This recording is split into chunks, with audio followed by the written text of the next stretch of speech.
Yesterday I held up a spoon, and from it we derived a profound moral lesson.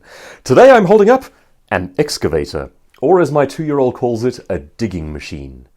My 2-year-old son is deeply besotted with the idea of digging machines. Nothing is cooler, except perhaps trains. Trains are up there as well. And whenever he sees them working by the side of the road, we have to slow the car, and he'll take a moment and he'll say, "Look, a digging machine," and the eyes light up and the soul switches on, and it's just the most wonderful thing to see. And it makes me think of something that appears in the talent equation. There's a great deal of research in terms of how human talent is developed, and you've probably come across a lot of these ideas. It's things like deliberate, intentional practice, breaking things down into their smallest component parts, and we can do another video on this one. But the very first part of the talent equation is the moment of ignition, which is basically a clever way of saying falling in love with something. So how is this useful to us? If you are busy positioning yourself as an expert, it means that in essence, you are a teacher, you are a thought leader, you are a guide, you are helping to grow or to lead other individuals.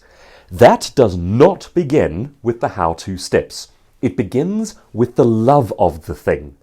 Take the world, for example, of public speaking. You can take public speaking to an art form. Toastmasters has a world championships for it every year. I love it. Most people, though, hate it. Most people are terrified of speaking in public, and they have never had the moment of ignition. So in their case, they face something of a paradox when learning the skill set. It is necessary for them to do it at work, but they don't love it. The same exact dynamic comes into play when, for example, small children, young school children, face mathematics. They can be taught how, but they have not discovered a love of the thing. And that is something that is profoundly missing in their potential talent equation. So that is to say that a child who is perhaps disinterested in mathematics, it's not necessarily that they're bad at it. It's that there is a gap to their developing talent, which is the love of the thing. They don't understand the meaningfulness of it. They don't see a point or a purpose. So as teachers, as experts, as guides, and indeed as parents, our first job is to instill the love of the thing and to point out the meaningfulness of the thing. That's job number one before you get to the how-to steps. There's an English philosopher by the name of Sir Roger Scruton who is knighted for his services to humanity, and he makes a very interesting point.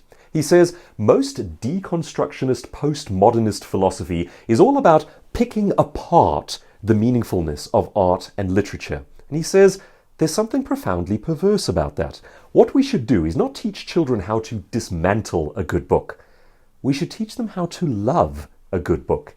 Something that has touched our souls, that has moved us, that has elevated our lives, a good book, a beautiful piece of music, whatever the case might be, we should be approaching our own children and saying, here is something that I have loved and cherished, and I believe you can find value in it too. Not, here's how to take it apart.